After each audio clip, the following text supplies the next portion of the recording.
ఇక రేపు రేపు మరి గంగమ్మ ఒడిలో బతుకమ్మ ఏ రకంగా పోతుందో నిండుకుండోలే ఇగో మొద్దు ఇట జారి జారి జారి జారి సాగిపోతుంటుంది. అగో ఇప్పుడు మహారాష్ట్రలో ఇప్పుడు జరుగుతున్న కథ ఏందో గదే తరీఖన పోతుంది అటనులా. ఇక చూడు ఏం జరిగిందో.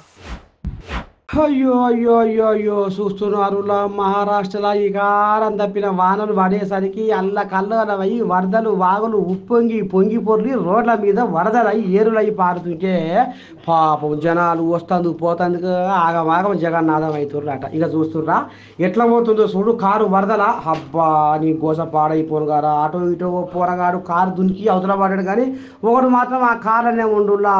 ఎట్లా కొట్టుకుపోతుందో చూడు ఆ కారు.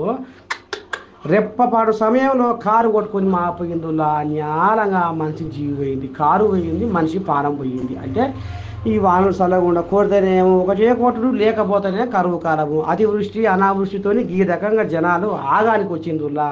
ఇక మరి ప్రకృతి పగబట్టింది, మరి ఏం చేస్తారు. ఇక మరి పాపాలు ఎక్కువైనాయి. ప్రకృతిని మొత్తం నాశనం చేస్తుండే మనిషి కాబట్టి ఆ ప్రకృతి కూడా ఈ రకంగా మనుషుల మీద కోపం తీర్చుకుంటుందిలా.